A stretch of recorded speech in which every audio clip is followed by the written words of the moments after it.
Bonjour à toutes et à tous, bienvenue dans ce live spécial. Je suis ravi de vous retrouver aujourd'hui et j'ai l'immense plaisir de recevoir donc les deux figures incontournables du monde du trading qui sont Karen Arabadian et Guillaume Graff. Bonsoir messieurs. Bonsoir Raphaël. Bonsoir Raphaël, bonsoir à tous. Alors, Merci de si nous vous ne connaissez pas Karen ni Guillaume, ce sont donc des experts passionnés et expérimentés qui viennent tout juste de publier un nouveau livre intitulé Le trading au carnet d'ordre. Donc, nouveau livre qui va, donc, que vous voyez, hein, Karen, il l'affiche fièrement. Il n'a pas encore été publié officiellement, c'est-à-dire que toi tu l'as, mais il sera publié à quel jour? Il sort le 28 au salon. Il sort le 28 au salon. Ok. Au salon en mars. Et après, il est en précommande et je pense que tu as les dates, Guillaume, exact, c'est quoi? Ouais, en fait, il sort donc en exclusivité au salon du trading et de l'analyse technique. Et ensuite, le lundi qui va suivre, il sera en précommande disponible chez l'éditeur. Donc, toutes les informations, on vous les enverra là progressivement, mais voilà, vous pourrez le précommander chez l'éditeur dès le lundi qui suit le salon. Donc, voilà. Super. Donc, 28, 29, 30, peut-être ouais, 31. Ok, bon alors comme son nom l'indique, Trading au carnet d'ordre, c'est un ouvrage plutôt instructif sur les clés et comment comprendre, maîtriser la technique du trading au carnet d'ordre. En quoi c'est crucial? J'ai vu qu'il y avait une petite dizaine de chapitres qui rappellent les principes même du trading au carnet d'ordre, mais pas que des techniques ou des stratégies de carnet d'ordre. Ça fait des bons rappels également sur les intervenants, parce que c'est vrai que sur le carnet d'ordre, on parle beaucoup de volume, des gros acteurs des marchés, des gros intervenants, des market makers, des algos. Donc, il y a aussi un rappel intéressant, je crois, dans votre livre sur les grands acteurs qui interviennent sur les marchés et comment ensuite on peut les cibler, comment on peut, bénéficier ou tirer profit en fait de ces liquidités qui sont affichées sur le carnet. Donc, vous avez écrit vous deux donc cet ouvrage. Ça a commencé quand? Vous avez commencé quand à lire, à écrire ce livre? Je dirais aller un tout petit peu moins qu'un an. Voilà. Un petit peu Après moins. le dernier salon, on s'est mis dessus et en fait, le truc qu'il y avait, c'est que ce qui nous a fait pousser de se pencher sur ce livre, c'était surtout sur le carnet, parce qu'on tradait tous les deux déjà de la même manière sur les carnets, et il y avait pas de livre qui expliquait vraiment en profondeur sur le carnet, et on a essayé de faire en sorte pour que tout le monde comprenne à quoi il sert, pour quelles raisons c'est plus avantageux de trader ou comprendre déjà ce qui se passe dans le carnet. Voilà, en fait, c'est pour ça. Ok. Donc il y a un an, vous vous êtes rencontrés au salon ou vous vous connaissiez déjà avant? Non, ça Pas du fait tout, quelques années. pas du tout. Alors moi, j'ai jamais été au salon. Alors j'aurais vraiment plaisir après 4 ans, à sortir de ma tanière et rencontrer un peu les gens, les gens qui me suivent notamment, et puis voilà, d'autres personnes et Karen, hein, que physiquement je n'ai pas rencontré encore, mais effectivement qui m'a contacté en fait dès que j'ai commencé à parler un petit peu là des volumes, effectivement là des débuts d'année dernière. Ben ça a commencé, lui, il a commencé forcément à m'écrire tout ça, à s'intéresser à mon trading. Et voilà, puis de fil en aiguille, on a fait quelques sessions de trading ensemble, et puis on a sympathisé, et puis voilà, c'est devenu une histoire d'amitié. Et puis voilà, il m'a parlé de son projet d'écrire un livre sur le carnet, et j'ai trouvé que c'était très intéressant parce que moi-même, quand j'ai cherché des références sur Internet pour me former au carnet, c'est un réflexe que j'adore lire. J'ai plein de bouquins là derrière sur le trading. J'aime bien commencer par un bon bouquin et puis pour m'immerger, puis ensuite je fais de la recherche, puis éventuellement, si j'ai besoin de compléter, je vais regarder s'il n'y a pas des formations à droite ou à gauche. Et j'ai vu qu'il n'y avait pas grand-chose en fait, mis à part des choses en langue anglaise. Il n'y a aucun souci, mais en tout cas en langue francophone, il n'y avait absolument rien de très clair, de référence. Et je me suis dit, bah ouais, c'est un chouette projet. Donc, du coup, on s'est lancé tous les deux. pour Bon, en tout cas, l'écrire. on est très content de vous accueillir pour présenter ce livre. Est-ce qu'on est les premiers, Self-Invest, à faire la promotion de cet ouvrage? Oui, Oui. Tout à fait, ouais. quelle fierté. Merci en tout cas de nous avoir contactés pour faire la promotion de ce livre. Nous, le trading carnet d'or, c'est quelque chose qu'on fait beaucoup chez Self-Invest. On a sur notre propre plateforme NanoTrader, on a un carnet, mais qui est relativement limité. Et c'est vrai que ceux qui font du trading au carnet d'ordre, parce qu'on a beaucoup de traders chez nous qui font du trading vraiment purement au carnet d'ordre, ils utilisent des plateformes comme Atas ou Ninja. Alors, je sais que vous êtes plutôt sur Ninja Trader. Ce sera l'occasion d'ailleurs de nous montrer, et toi, tu es Cantover, Guillaume. Enfin, bon, dans tous les cas, c'est des plateformes avec lesquelles on est compatible chez Self-Invest. Donc, on va pouvoir découvrir voilà, dans cette petite heure de présentation, discuter ensemble, parce que j'ai pas mal de questions à vous poser, et puis peut-être aussi faire quelques démonstrations de voilà, quels outils vous utilisez vous-même. Alors, ce livre, pour revenir à mes petites questions, ce livre, il est destiné à quel type de public? Vous faites, quand on débute, est-ce que c'est le livre sur lequel il faut aller ou il faut d'abord avoir eu un peu d'expérience? Est-ce que le trading au carnet d'or, c'est le trading sur les futurs? Est-ce que c'est quelque chose qui est recommandé vraiment aux débutants ou est-ce que vous ciblez plutôt un public expert? Voilà, Karen, tu vas pouvoir répondre à cette question. Euh, En fait, déjà, si on traite vraiment sur le carnet d'ordre, ça fera un petit rappel. Mais pour les débutants, je pense que c'est bien de, comme je dis, c'est de comprendre le fonctionnement du carnet. En fait, la base, c'est quoi qui fait former la bougie? Voilà, c'est la question que je voudrais que les gens se posent. Il y a bien des choses qui se font quelque part, des transactions qui se font quelque part, qui font former les bougies. Bon, si on fait du day trading ou éventuellement du swing, on n'a pas forcément besoin du carnet. Mais par contre, on fait du scalping, ça nous donne des entrées très précises et c'est là où le carnet intervient en fait. Parce qu'il y a certaines transactions, on a besoin de voir pour prendre une décision pour entrer. Et comme tu as dit tout à l'heure, je montrerai, on partagera nos écrans pour expliquer exactement pourquoi le carnet, quel est l'avantage en fait. Parce qu'il faut savoir que la base des transactions, c'est le carnet. Après le carnet, ça vient les graphiques, après ça vient les indicateurs, etc. Et si on veut vraiment être en avance et prendre une décision avec peu de pertes, éventuellement pour couper les pertes, je pense que le carnet, c'est extraordinaire. Voilà. Ok. Donc, ça peut en fait, c'est bien pour pas ceux qui débutent dans le trading, mais ceux qui débutent dans ce domaine, en tout cas ceux qui veulent se former au carnet d'ordre, qui ont jamais fait ça, c'est le livre un petit peu de référence, puisque comme tu disais Guillaume, il y a pas vraiment Ouais. d'ouvrages qui ont abordé ce sujet. Donc, En fait, ok. pour rajouter juste un tout petit point à ce qu'a dit Karen, je pense que même quelqu'un qui va démarrer sur les graphiques, moi, je veux dire, à l'époque, j'avais pas commencé par le carnet. J'ai commencé, je viens des graphiques, je viens de l'analyse technique. Et le fait est que s'intéresser au carnet, ça nous oblige à comprendre la microstructure de marché. C'est-à-dire, ça nous oblige à comprendre comment un prix monte et comment il descend. Par quel mécanisme? Ça peut paraître bête, mais quand on dit la loi de l'offre et de la demande, d'accord, mais concrètement, ça veut dire quoi dans un carnet? Et ça, si on l'explique pas dans un bouquin, par exemple, donc là, nous, on a consacré un chapitre à cela. Tac, tac, tac, je crois que c'est le chapitre bref, peu importe, numéro 3, voilà. Donc on dit, on donne un petit peu le mécanisme de lecture du carnet, et je pense que voilà, quelqu'un qui débuterait dans le trading et qui aurait envie de comprendre comment ça fonctionne, ça peut être intéressant pour ça.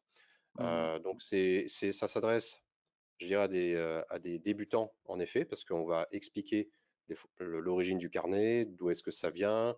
On va vraiment expliquer les choses en prenant le lecteur par la main, en expliquant les différents types de bourses, comment en fait finalement un ordre il se déverse, il se retrouve dans le carnet et où est-ce qu'il va après. Donc ce mécanisme d'échange de contrats, il est décrit entièrement. Et ensuite, on donne ce qu'on appelle des stratégies, en fait, alors ce que j'appelle moi plutôt en fait, il y a une partie stratégie tactique. Et ça va intéresser également des utilisateurs un peu plus intermédiaires, un peu plus avancés même. En termes de stratégie, d'ailleurs, c'est quoi? C'est plutôt des stratégies sur du très court terme, ça peut être sur du long terme. C'est quoi les stratégies généralement, ou en tout cas en termes d'horizon de temps? Alors, c'est 90% du livre, c'est vraiment du court terme, hein. C'est vraiment du court terme. Par contre, dans un chapitre, dans le chapitre des stratégies, on a donné on a donné des idées de stratégie plus long terme de day trading. Mais ça s'arrête vraiment au day trading, c'est-à-dire de toute façon, c'est des positions qu'on clôture en fin de journée, quoi qu'il arrive. Voilà. Ok, et donc ce qui veut dire que dans votre livre, vous allez vous parler de plusieurs stratégies qu'on peut appliquer. C'est pas qu'une seule qu'on peut appliquer sur le Non, carnet d'ordre, il y en a plusieurs.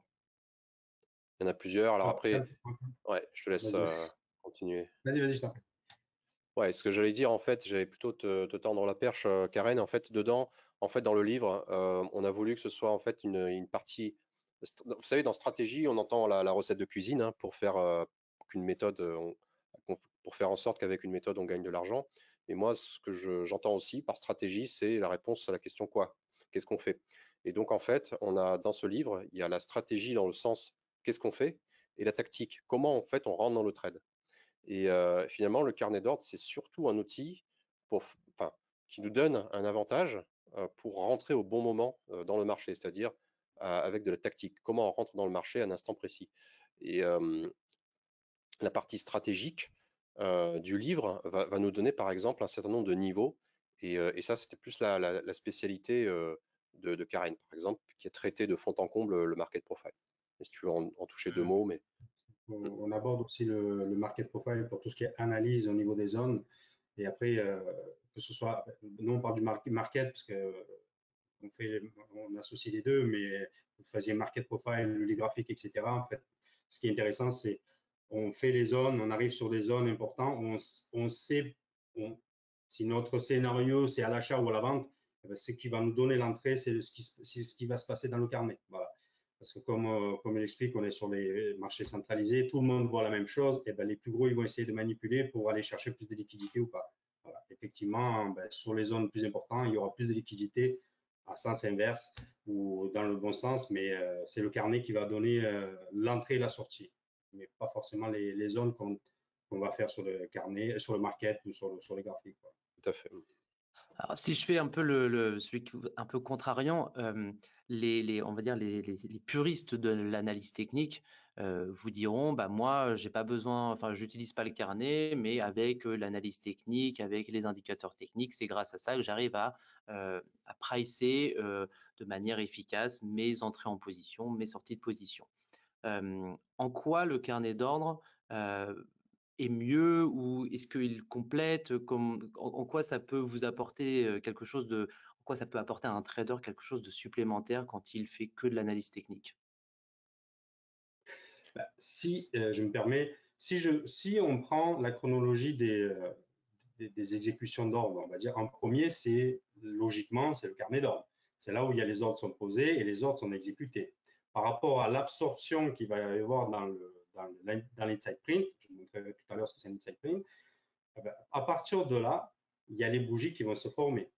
Comment on peut dire que quelqu'un qui fait de l'analyse technique peut savoir exactement où il doit sortir, où il doit rentrer. Puisque, en fait, si tu veux, en tradant uniquement avec, bah, c'est mon point de vue, parce qu'il faut montrer pour comprendre, quand on trade au graphique ou aux bougies, je pense qu'on est un peu les yeux fermés parce qu'on est toujours en attente que la bougie ou quelque chose se forme pour pouvoir rentrer ou de sortir de position. Par contre, ce qui fait former, c'est pas la couleur de la bougie ou le corps, c'est les transactions qui se font dans le carnet. Ça veut dire que en tradant avec le carnet ou en associant les deux, c'est-à-dire carnet et graphique, ben, tu peux prendre l'avance et sur les indicateurs et avant que la bougie se forme, puisque les ordres qui sont posés dans les bids et dans les as pour manipuler ou pas manipuler, ou alors dans le bon sens, ben, tu es en avance avant que la bougie se forme. Ok. C'est un peu. Alors, faire comprendre, OK, si on fait vraiment du pur scalping, on va rentrer pour aller chercher quelques ticks pour sortir de position. Pour moi, les graphiques, c'est pas. Après, En fait, personnellement, je pense. Mais après, voilà. Je sais pas ce que tu en penses, Guillaume, mais. oui, bah, en fait, c'est ça. C'est que si tu es sur un horizon de temps assez long, c'est dans ta question, Raphaël, c'est sûr que de l'analyse technique, quelqu'un qui fait du DCA au mois le mois sur un portefeuille long terme, il n'a pas besoin du carnet, hein, c'est sûr. Ni d'analyse technique parce que le DCA il rentre Voilà, à même n'importe pas. quand. Voilà. Ouais, ouais, non, Mais, c'est une différente approche, mais celui qui fait du swing ou du moyen terme, où il garde ses positions, il veut pas faire de DCA, mais il veut rentrer et garder ses positions plusieurs jours. Là, peut-être que lui va peut-être utiliser l'analyse technique et le carnet d'ordre, peut-être préciser quelque chose, mais comme tu disais, d'un point de vue horizon de temps, le trading au carnet d'ordre s'arrête au day trading. Donc, c'est surtout du scalping, c'est entre le scalping et le day trading, Ouais. si je comprends bien. Ah oui, oui, c'est certain, c'est certain. En termes de Après, conditions, oui, pardon, Karen, dis-moi. après, la différence par rapport aux bougies où tu es obligé de mettre un time frame à chaque fois pour comprendre la direction du marché, il faut savoir, dans un carnet, il n'y a pas de temps. Le carnet imprime à l'ouverture du marché et clôture à la fermeture, c'est-à-dire le lendemain, ça repart à zéro. Le carnet, il est vide et on remet les nouvelles ordres, ça repart à zéro. Voilà. Et c'est vrai, effectivement, si tu arrives à associer les deux, c'est-à-dire mettre des graphiques ou les markets pour avoir la tendance, pour avoir cherché les zones, je pense que ça peut être un outil très, très important ou pour du scalping ou transformer le scalping en day trading. Voilà, garder le trade un peu plus de temps. Hmm. Ok, très intéressant. Maintenant, en termes de conditions de marché, est-ce que le trading au carnet d'ordre, on peut le faire sur n'importe quel instrument? Moi, j'aime bien faire, je sais pas, du pétrole ou de l'euro-dollar. Est-ce que je peux le faire à n'importe quel moment, sur n'importe quel instrument? Qu'est-ce que vous recommandez là-dessus? Alors, ça va dépendre en fait du type de trading. En fait, bon, moi, ce que je traite, c'est des marchés. Bon, déjà sur le carnet d'ordre, on est sur des marchés centralisés, donc on peut pas trader les CFD avec un carnet, parce que on verrait que Bah, sa ça n'existe pas contrepartie, qui d'ailleurs. est le broker, ça n'existe pas. Ou alors c'est des carnets, mais c'est un niveau, quoi. Il y a pas, de toute façon, voilà, on peut pas. Les stratégies ne sont pas applicables sur du CFD. Donc nous, on va avoir du forex, mais du forex sur le CME. Donc c'est un petit marché hein, par rapport au forex qui existe par ailleurs, que ce soit chez des brokers. euh, que ce soit chez des brokers en particulier ou de l'interbancaire. Donc on peut trader absolument tout type d'actifs. Moi par exemple, je me spécialise un petit peu plus sur les bons du Trésor. Donc ce sont des obligations, que ce soit d'ailleurs les bons du Trésor ou les obligations européennes. Hein. Donc c'est tout ce sont des marchés qui sont beaucoup plus lents par rapport au marché action, au marché indice. Et donc c'est possible. Bon, enfin, j'ai traité le maïs, j'ai traité donc les obligations. On peut aussi de temps en temps traiter l'Eurostoxx qui est un peu moins rapide, bien moins rapide que l'ES, donc le SP500 futur ou le DAX. Donc j'ai traité toutes sortes de marchés. Ce sont des marchés en fait, c'est assez agréable à trader. Le seul truc, après, il faut faire attention. Si on rentre dans une position pour prendre 3-4 ticks, il faut faire attention aux frais. Donc, soit on a en fait ce qu'on appelle un siège au CME ou au CBOT qui permet d'avoir des réductions de frais pour les transactions. Si on n'a pas ça, qu'on est monsieur lambda, qu'on est un utilisateur lambda, ben, il faut faire attention effectivement aux frais. Mais oui, tout est tradable. Évidemment pas dans n'importe quelle condition de marché. Par exemple, si avec le carnet d'ordre, je m'exclus de trader la volatilité, par exemple. Il me faut des marchés qui soient extrêmement calmes. Ah, Pour moi, ce sont les marchés les plus prédictifs pour prendre 2-3 ticks. Voilà. ah, c'est intéressant. Ça veut dire que si je veux faire du Bitcoin futur ou du Nasdaq futur, c'est pas adapté. Alors, Alors, moi, c'est pas trop ma partie, en tout cas. Je veux pas dire que c'est pas adapté, mais je pense qu'en fait, un marché incarné lent, et pour moi, plus en fait, il nous offre de hedge pour pouvoir en fait tout simplement perdre moins, parce que s'il est lent, je peux sortir à tout moment à break-even. Et à break-even, je vais payer mon aller-retour, donc je vais payer mes frais. Donc pour un contrat de je sais pas quoi, ça coûte en général entre 3 et 5 dollars l'aller-retour. Donc je peux m'en sortir vraiment, quand je montrerai le carnet, je peux m'en sortir à break-even. Voilà. Et c'est pas quelque chose qui nous est offert facilement quand on traite sur des indices qui sont extrêmement nerveux.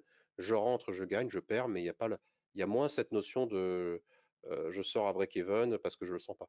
Et ça, Hmm, c'est un troisième état qui existe avec les obligations. alors, ok. pour en revenir à ce que tu as dit, Raphaël, alors tout ce qui est marché futur, il y a le carnet. Voilà, à partir du moment qu'il y a les bougies, il y a les carnets. Mais je te montrerai tout à l'heure pourquoi la différence avec les stratégies vont changer du Nasdaq, du ES, du ZN, qui est le carnet le plus lourd. Et la différence, pour quelles raisons le Nasdaq étant beaucoup plus volatile par rapport au ES et par rapport au ZN. on montrera tout à l'heure, en fait, c'est la liquidité qui se trouve sur chaque niveau de prix dans le carnet, c'est-à-dire le nombre de contrats qu'il y a. Moins il y a de contrats dans le carnet au niveau des bids et des asks sur chaque niveau de prix, ben, plus il va être volatile et plus ça va être facile à manipuler. Je te ferai la démonstration tout à l'heure, tu vas voir. Ok. Autre sujet, c'est l'arrivée des algos, du trading à haute fréquence. Ça fait évoluer quand même énormément les marchés. Sur le carnet d'ordre, je suppose que ça a eu aussi une certaine conséquence. Est-ce que c'est quelque chose qui est bénéfique pour votre stratégie ou c'est une menace supplémentaire qui s'est ajoutée, un obstacle supplémentaire qui s'est ajouté à votre stratégie ou il n'y a aucun impact particulier, Karen? Je te laisse répondre, Guillaume. Ouais, alors moi j'ai un avis sur la question. Sur le trading, en fait, on va dire automatique, c'est vrai que tout est exécuté par des algos maintenant. 80% je parle des exécutions, mais les stratégies en elles-mêmes aussi, elles sont aussi faites, elles sont aussi déroulées par, enfin, je veux dire, je fais la différence entre les types d'algos qui sont les algos d'exécution et les algos qui répondent en fait à une stratégie en fait. Donc, où est-ce que je rentre et où est-ce que je sors. Voilà. C'est ça que je veux dire. Ok. Et le comment je rentre, comment je sors, c'est aussi un type d'algo. Et en fait, ce que je vois moi dans le carnet, c'est qu'il y a toujours ce jeu de manipulation, mais soit il va être plus rapide. Alors c'est sûr qu'avec le high frequency trading, le trading haute fréquence, les choses se passent extrêmement rapidement. Donc c'est vrai que on n'a pas le temps parfois on n'a pas le temps juste. On se retrouve avec un bundle là d'ordre. Alors si les gens qui connaissent un peu le ZB ou le ZN, des fois, effectivement, on se retrouve avec des tranches comme ça d'ordre qui arrivent très très vite et on peut rien faire. C'est un mur qui passe, enfin c'est un camion qui passe. Et donc le truc, c'est que ce type de comportement-là, il n'existait pas il y a 15-20 ans. Il y a 15-20 ans, c'était beaucoup moins fréquent. C'était, je pense, des exécutions un peu plus manuelles. Maintenant, ça ne nous empêche pas de travailler, puisque quand vous allez avoir des ordres qui vont passer, très souvent, les gens ils vont choisir, en fait, les institutionnels, ils vont choisir les niveaux, ils vont choisir des niveaux où il y a de la liquidité, tout simplement. Et donc, soit effectivement, on arrive à repérer ces niveaux. Donc, je fais référence à la stratégie. Donc, quelles sont mes zones? Le market profile répond à cette problématique, mais également, on va être attentif au carnet pur, c'est-à-dire comment ils sont en train d'acheter. Et un petit tips, par exemple, c'est que vous avez des algos qui sont assez simples. Ils vont passer, par exemple, 108 lots. On ne sait pas pourquoi, mais ils passent 108 et toutes les 2 minutes, il y a 108 lots qui passent. Donc ça, c'est une information que je relève. On appelle ça un timer. J'ai une information que je relève et je peux essayer d'en profiter justement. Je sais qu'il il est en train d'acheter, je sais qu'il n'en a pas que 108, mais c'est qu'il en a très certainement 1000 ou 2000 à passer et je me mets dans sa roue. Donc je me mets dans sa roue, ça ne veut pas dire que j'achète au marché directement. Évidemment, moi j'essaie de rentrer en ordre limite, hein, de ne pas payer le spread. Donc pour les gens qui comprennent un peu le carnet, ils voient à quoi je fais référence. Mais c'est un exemple. C'est un exemple. Voilà. Après, vous avez des algos, soit qui vont passer 1000 lots, mais pas toutes les 3 minutes, ils vont en passer peut-être toutes les heures. Il y en a certains, ils vont avoir des stratégies un peu différentes. Ils vont passer 1000 lots dans un carnet à l'achat et 1000 lots à la vente dans un autre carnet. Donc ça, c'est encore des stratégies différentes, du spread, du spreading sur la courbe des taux. Il y a plein de choses différentes. La façon dont les institutionnels passent les ordres, effectivement, nous, on ne connaît pas toute leur stratégie, tout leur stratagème. Par contre, en étant devant les carnets tous les jours, on est capable de remarquer des récurrences Ok. et d'en tirer parti. Dernière question avant de commencer à la démonstration sur vos plateformes. Les instruments les plus tradés chez les particuliers, ou en tout cas du moins chez nous, mais je pense que ça reflète le marché de manière générale, c'est le DAX et le Nasdaq. Je parle pour les particuliers en France. Contrairement au S&P 500 que Karen tu traites ou au Bond du Trésor que Guillaume tu traites, le DAX, il y a un carnet qui est assez léger. C'est-à-dire qu'il y a peu d'offres et de demandes en termes de quantité. Contrairement au S&P 500 où il y a un carnet qu'on dit un carnet plus lourd. Donc, qui est le cas du S&P 500, de l'Eurostoxx et puis des bons du Trésor, du T-Note pour les États-Unis. Donc la question c'est, est-ce que on peut appliquer une stratégie, la stratégie que vous enseignez dans votre livre, est-ce qu'on peut l'appliquer facilement sur des carnets qui ne sont pas forcément des carnets lourds? Alors, je laisse Karen répondre, il est plus spécialiste sur les indices. Alors, les carnets lourds, alors, le problème, c'est qu'on ne peut pas trader de la même manière sur le ZN et le S ou le Nasdaq. C'est-à-dire que je prends un exemple sur le ZN, quand on rentre en position, moi personnellement, mon stop, il y a 2 ticks. Ça veut dire qu'on va vraiment chercher la grosse absorption de prix entre les acheteurs et les vendeurs, et je sais que mon stop, il a 2 ticks. Quoi qu'il arrive, je sors à 2 ticks. Ou je sors manuellement si je vois que la tendance est inverse. Si on applique ces stratégies sur le S, ou sur le Nasdaq, sur les marchés de plus volatiles, ça ne marchera pas, puisque sur le Nasdaq, on sait très bien qu'il faut laisser respirer le prix, il balaye en fait. Et il y a pas, c'est ça qu'il faut comprendre. S'il n'y a pas vraiment de stratégie, le carnet, moi je dis, c'est une fenêtre ouverte par rapport à tout ce qui se passe. Par rapport à ça, chacun aura sa stratégie. C'est-à-dire, dans le carnet, on va voir exactement ce qui se passe à l'instant T. On peut voir tous les deux la même chose sur le même instrument, mais tous les deux, on va appliquer une stratégie différente. C'est-à-dire, tu vas rentrer à l'achat, tu vas laisser le prix descendre un peu plus contre toi et repartir parce que tu as vu quelque chose que je n'ai pas vu. Tu vois, en fait, je ne peux pas dire vraiment il y a une stratégie, à part, oui, des trucs où on sait que le range, arrivé sur les plus hauts, on short ou vice-versa, ou le double distribution, etc. Mais par contre, le carnet en lui-même, ça vous donne tout en direct.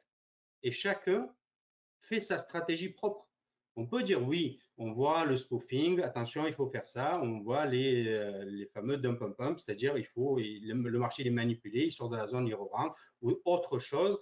Mais hormis ça, il n'y a pas vraiment de stratégie. C'est chacun fait chacun prend sa décision par rapport à ce qu'il voit dans le carnet. Voilà. Le carnet, il est très simple à comprendre. Hein. Une fois qu'on a compris le fonctionnement, mais ce qui est compliqué, c'est de dire, OK, à ce moment-là, qu'est-ce que je fais? Je vois les gros arriver, les gros contrats arriver. Est-ce que je me mets avec eux? Est-ce que c'est un leurre? Est-ce qu'ils essaient de m'avoir? Tout ça, voilà, avec un peu d'expérience, on arrive à déceler. Ok, donc je comprends cette histoire de volatilité. Il faut adapter son money management à ce que tu traites. Ça, c'est le premier point. Et moi, ce à quoi je pensais, c'est les configurations, les patterns qu'on remarque sur le carnet d'ordre. C'est des choses qui, j'imagine, ça peut se répéter typiquement quand vous avez un creux de volume ou que je ne sais pas quelle est votre stratégie, mais les patterns que vous repérez sur le carnet, c'est plus pertinent quand c'est des carnets lourds que des carnets légers. Est-ce que quand même ça peut s'appliquer? Est-ce qu'on peut le faire sur du DAX qui a un carnet très léger? Est-ce que ces patterns-là, est-ce qu'elles sont quand même pertinentes en dépit du fait que le carnet soit léger? Alors, je peux tenter de répondre à la question. En fait, je vais donner un exemple. Sur le DAX, alors, ou sur le S, hein, qui est un peu plus lourd, mais sur ce type de carnet, mettons, vous avez repéré une zone, un support, une résistance. Je travaille énormément avec les niveaux horizontaux, et donc j'ai des supports et des résistances un peu de partout sur mes graphiques. J'ai un graphique, un écran, et le reste, c'est des carnets. Bon, sur le DAX, si par exemple, je me dis, tiens, j'ai envie de shooter à l'achat le prix, donc mettons, il arrive par le nord, sur, je sais pas combien on est sur le DAX, bon bref, il va toucher, je sais pas moi, les 20 000, et on se demande si acheter les 20 000, c'est une bonne chose. En fait, si on n'a pas la vision des volumes, alors c'est pas la seule chose qu'il faut prendre en compte, mais si on n'a pas la vision des volumes en plus, ça me paraît difficile de valider en fait une entrée. Évidemment, je mets à côté le fait qu'on peut avoir un money management et se dire ok, je prends un risque, je sais où je vais mettre mon stop, je sais où je peux prendre mon gain, je sais combien le marché me donne en moyenne, etc., etc. Mais le carnet, par exemple, il va vous dire ok, est-ce que là finalement il y a vraiment un mur, est-ce que ça va vraiment tenir, ou est-ce que finalement c'est friable, c'est pas vraiment une zone de support et ça risque de casser. Donc c'est un exemple. Donc ça, le carnet, en fait, va me donner une idée de la liquidité, a priori, c'est-à-dire les intentions, donc ce qui est au bid et à l'ask. Il va me donner également la façon dont, en fait, ça va résister quand le prix va toucher ces 20 000 là, dont je parle. Est-ce qu'il va y avoir finalement un renfort des acheteurs? Est-ce qu'ils vont bider, etc. Ou pas du tout. Donc ça, en fait, on peut le voir en un instant et valider ou invalider son trade. Super. Ok, c'est très clair, merci. Je vous propose, messieurs, de passer à la démonstration sur vos plateformes. Par qui commence-t-on? Est-ce que c'est toi, Karen, qui veux commencer ou Guillaume, je ne sais plus. Ouais, Karen. Comme ça, quand Guillaume il montrera les bons, on verra la différence au niveau des liquidités, au niveau des prix. C'est moi qui commence? Non, Vas-y, commence. C'est Karen qui commence? Je suis, ouais. Dites-moi juste quand vous voyez mon écran. Ça y est, on voit l'écran. Parfait, voilà. Alors, ce que vous voyez complètement à droite, c'est, alors, il y a deux carnets. J'ai mis le carnet de S et le carnet du Nasdaq. Alors, pour les personnes qui ne connaissent pas le carnet, ce qu'on voit à gauche, c'est les volumes. C'est les volumes imprimés sur chaque niveau de prix. Dans la colonne grise, c'est le prix. Alors, en bleu, c'est les acheteurs, on appelle les bids, et en rouge, c'est les vendeurs. Et les chiffres que vous voyez dedans, en fait, c'est les contrats qui sont posés en attente. C'est ce qu'on appelle les contrats limites. Et la colonne au milieu, en fait, les contrats qui sont posés limites ne sont pas imprimés. À partir du moment qu'ils s'impriment, ils sont imprimés dans l'inside print. En fait, si vous voulez, l'inside print, c'est comme le footprint, mais il n'y a pas de temps. C'est l'impression dans le passé. C'est déjà passé. Et c'est ce qui se fait dans l'inside print, fait imprimer la bougie. Pardon, je me permets. Quand tu dis imprimer la bougie, c'est-à-dire tu parles d'ordres qui ont été exécutés. Les ordres qu'ils ont exécutés font imprimer la couleur de la bougie, ou vert, ou rouge, etc. Mais je vais revenir à ça. Juste, je vais vous montrer la différence en fait entre carnet, puisqu'on parle des bids et des asks. Alors, vous voyez sur le S, et encore il n'y a pas beaucoup. On a du 50, 60, c'est des contrats qui sont en attente. Tout ce qui est limite, 60 contrats. Par contre, la différence avec le Nasdaq, regardez, on a du 4, 5, 6, 7, chose qui doit ressembler peut-être au DAX, parce que je ne sais pas, c'est toi qui as l'habitude, Guillaume, du DAX. Alors, si on part du principe, moins il y a de contrats dans les bids et des asks, plus le marché peut être manipulé. Okay. Vous me suivez? En fait, ce qu'il y a, c'est que, imaginons que sur le Nasdaq, c'est pour ça qu'on dit le Nasdaq, c'est le marché le plus manipulé. Sur le Nasdaq, on a du 4-5 contrats. Si je rentre avec 30 contrats ou 40 contrats, ben, le prix va faire, d'un coup, il va faire 6-7 ticks au-dessus. Puisque les contrats que je vais mettre à l'achat, ils vont absorber les vendeurs en face. Puisque si le prix, pour que le prix monte d'un tick, il va falloir que les acheteurs ils posent un contrat et les vendeurs ils donnent ce contrat-là. En fait. Il faut qu'il y ait une absorption l'un par rapport à l'autre. C'est-à-dire les acheteurs absorbent un contrat vendeur et le prix monte d'un tick. Sur les marchés, sur le Nasdaq, c'est facile de manipuler. On va dire, il n'y a pas beaucoup de contrats. Alors, quand on passe sur le S, de suite, c'est pour ça qu'on dit le carnet lourd dans les indices, c'est le S, plus ou moins, puisqu'on a 10 fois plus de contrats dans les bids et les asks au niveau par rapport au Nasdaq. Et juste, petite parenthèse, il vous le confirmera Guillaume, regardez la différence entre le ZN, qui est le rendement de 10 ans, regardez 4 000, 5 000, 8 000, 9 000 contrats sur chaque niveau de prix. Forcément, la stratégie sur un carnet où on a 10 000 contrats en attente n'est pas la même chose que sur le Nasdaq. Nasdaq, je rentre avec un prix d'achat, mon stop, il est à 20 ticks par exemple. Le S, il doit être à 10 ticks, et là, je suis à 2 ticks. Puisque si je rentre à l'achat sur un prix, les acheteurs, ils absorbent les vendeurs, je sais que le prix, il va aller un peu plus haut, il va aller faire un tick. Mais si la tendance s'inverse, c'est-à-dire les acheteurs diminuent et les vendeurs augmentent, je sors du prix. Je n'ai pas besoin d'attendre que la bougie se forme pour dire « Ah, il est venu toucher mon stop ». C'est là où on voit l'avantage sur le carnet, c'est-à-dire on voit exactement ce qui se passe et on prend la décision de rester dans le trade ou de sortir du trade. Oui. Tu vois, voilà. Alors, ça, c'était le petit… Alors, maintenant, pour vous expliquer comment les bougies se forment, alors j'avais fait déjà une vidéo, on va juste clear. Ce que j'ai fait, c'est que j'ai effacé dans ce qu'il y a dans l'inside print pour comprendre. Regardez, à ce niveau-là, en fait, à ces niveaux-là, les transactions qui se font, vous avez vu cette mèche? En fait, au bout de la mèche, il y a eu 569 contrats absorbés. Et c'est ça qui a fait que le prix, boum, il a baissé d'un coup. Attends, je sais pas si les gens ont bien vu ce que tu as montré, parce que moi, j'ai Ah, pas vu ce que tu as en montré. fait, ce qu'il faut comprendre, c'est que, comme j'ai dit, le carnet, il monte, il descend, il n'y a pas de temps. Il va monter du début, de l'ouverture du marché jusqu'à la fermeture. À cet endroit-là, je vais effacer ce qui s'est passé dans le passé pour comprendre, pour que vous puissiez réaliser, en fait, c'est les transactions qui se font dans lead side print qui vous font former ou le corps ou la bougie. Forcément, si la bougie elle est verte, on est à 1 minute là, si la bougie elle est verte, ça veut dire que il y a plus d'acheteurs qui ont absorbé les contrats vendeurs et le prix il est monté. Et au bout d'1 minute, hop, on a une bougie verte qui se forme. Je ne sais pas si j'arrive à me faire comprendre. Si, pardon, mais vu qu'il y a 3 graphiques, je sais pas de quel graphique tu parlais, le graphique 1 Ah, minute, parce là, qu'on ma voit un peu souris, de là, tout, en regarde. fait. Ah, là, regarde. Ma souris, là, juste le graphique qui est juste à côté. Ok, donc c'est le graphique qui est tout à droite. C'est celui qui est en 1 minute. Voilà. Là, on a c'est ça, à 1 minute, exactement. En fait, c'était pour vous montrer ça.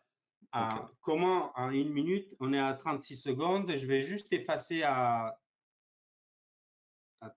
30 secondes. Ce que je veux dire, c'est que si votre stratégie arrivait sur une zone, imaginons qu'on va arriver sur une zone, on se dit, OK, sur cette zone-là, je vais rentrer à la vente parce que ça correspond à un support ou à une résistance. Je ne vais pas rentrer dans le trade, je vais voir ce qui se passe. Si mon scénario, c'est à la vente à ce niveau-là, qu'est-ce que j'ai besoin de voir sur ce niveau de prix exactement? Une augmentation des vendeurs et diminution des acheteurs pour que les acheteurs prennent le dessus sur les vendeurs, pour que le marché se retourne et je rentre à la vente. Si ce scénario-là ne se réalise pas à cet instant, à ce niveau-là, je n'ai pas à rentrer dans le trade. En fait, c'est à l'instant T, on voit ce qui se passe par rapport à notre scénario et on rentre dans le trade. On va dire, si je suis à l'achat, les acheteurs sont là, ils poussent le marché, je le vois puisqu'ils augmentent les contrats acheteurs, je rentre dans le trade. Mais si arrivé sur le même niveau, je dois rentrer à l'achat, les acheteurs diminuent, les vendeurs augmentent, j'ai rien à faire dans mon trade. Je sors ou je rentre même pas. Voilà, c'est juste cette nuance-là qu'il faut comprendre. Maintenant, imaginons que je rentre à la vente, le prix descend un tout petit peu et les acheteurs reviennent en charge, ben je sors rapidement puisque je sais qu'il va aller casser ma zone de résistance ou de support. Et le carnet, il est excellent pour ça par rapport à, déjà, on coupe ses pertes très rapidement parce qu'on est toujours en réaction par rapport à ce qui se passe dans le carnet. Voilà.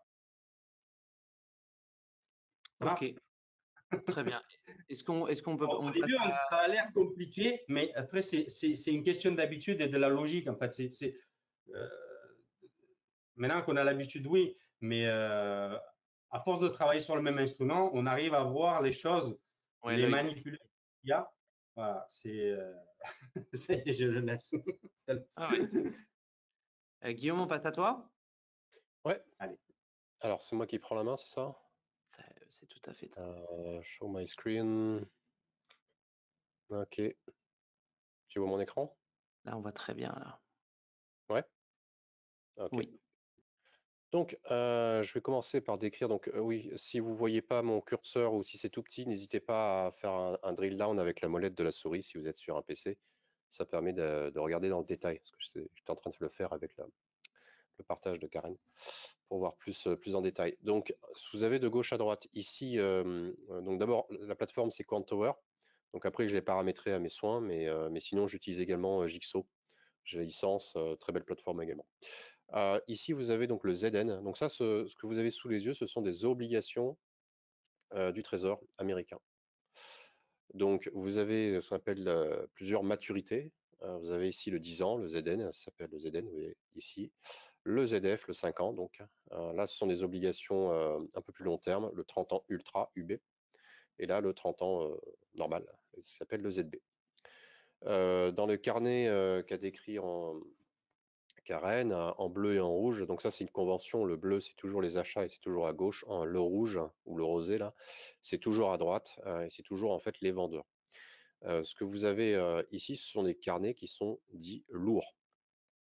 Karen parlait des quantités au bid et à l'asque où effectivement c'est beaucoup moins manipulable, parce que vous avez, regardé, je prends finalement le ZN qui est un des plus lourds, un des carnets les plus lourds du monde, si ce n'est le plus lourd.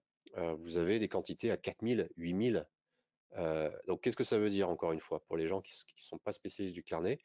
Ça veut dire ici que vous avez, imaginez en fait un lot, un contrat que vous passez sur le DAX à 1 euro du point.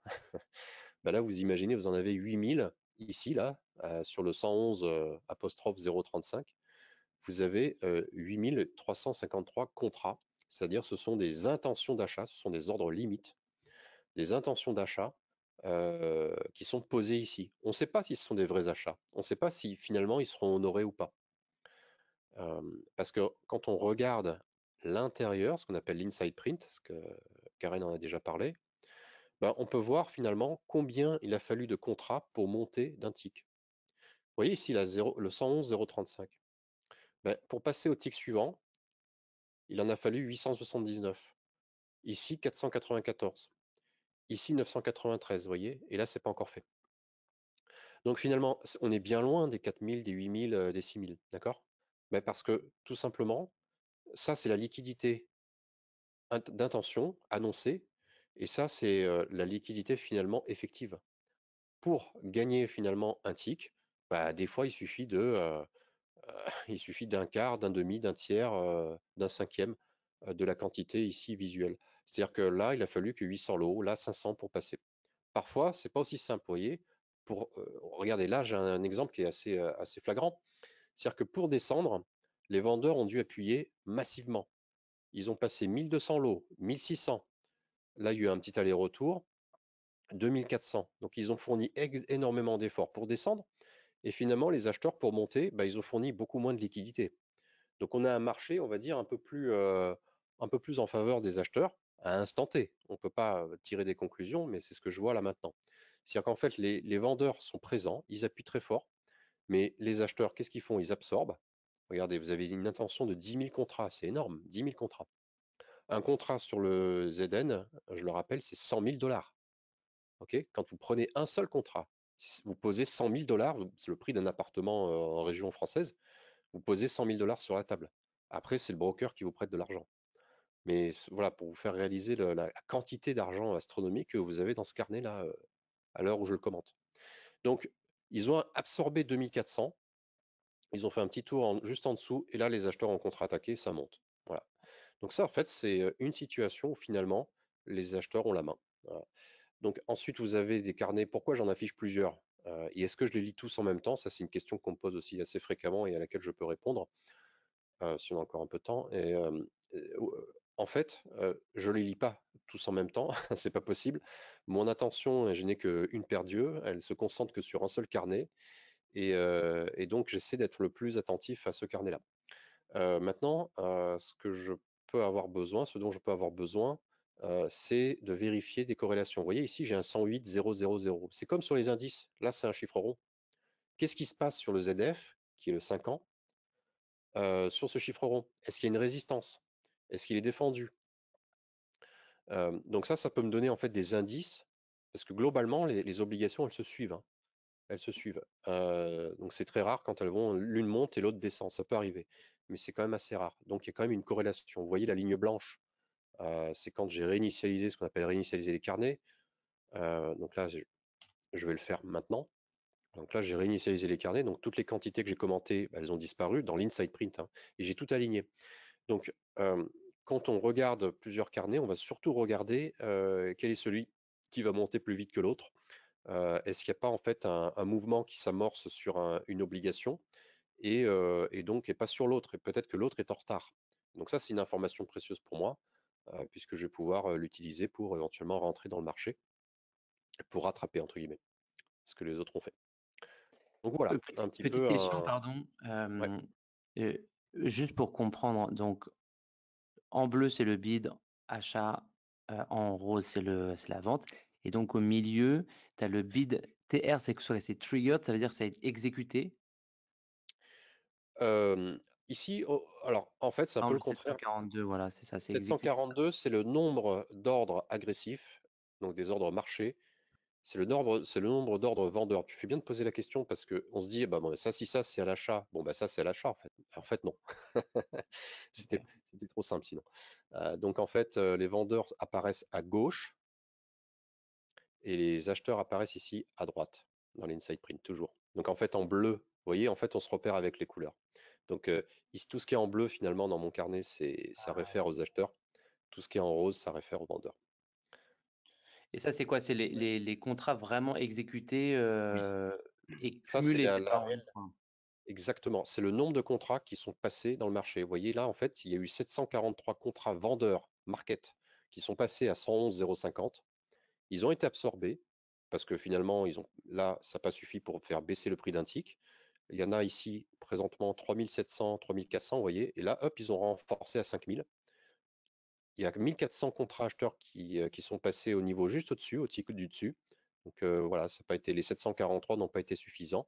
On voit que les acheteurs sont assez puissants. Ils ont passé 1200 ici, 1400 là.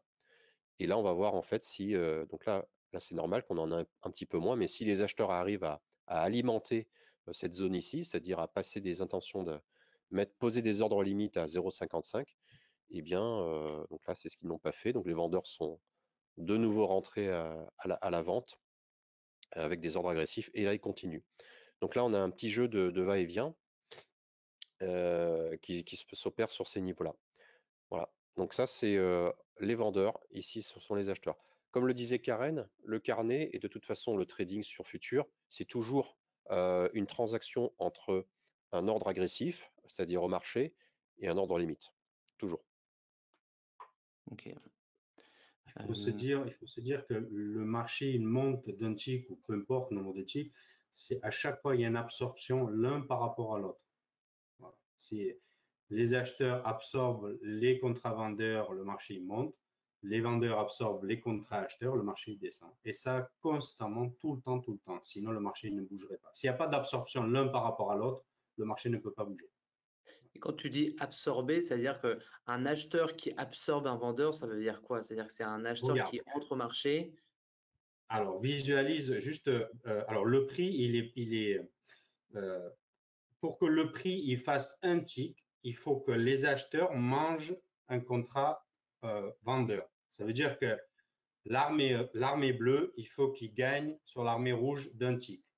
Ça veut dire que si tu as deux contrats acheteurs, un contrat vendeur, les deux contrats vont absorber un contrat vendeur et ton marché va faire un tick ou deux ticks. Ok. Tu me suis? Voilà. Oui. En fait, c'est à chaque fois l'un par rapport à l'autre. Qu'est-ce qui fait l'un par rapport à l'autre? Et par rapport à ça, le marché, il monte ou il descend. Voilà. Ok. Je vais faire un petit arrêt sur image, regardez. C'est bien. C'est un logiciel de capture d'écran, mais ça permet de figer le carnet. Hop là. Donc ici, on est à 0,40. Il y a 4000 lots, intention d'achat. Ici, on a 826. Donc ça, c'est la liquidité au niveau des vendeurs sur le niveau 0,45. D'accord? Ok. Si je veux gagner cette case, si je veux gagner ce niveau, si je veux gagner un tick 0,45, il va falloir que moi, si je suis un acheteur, que j'envoie 826 lots au minimum.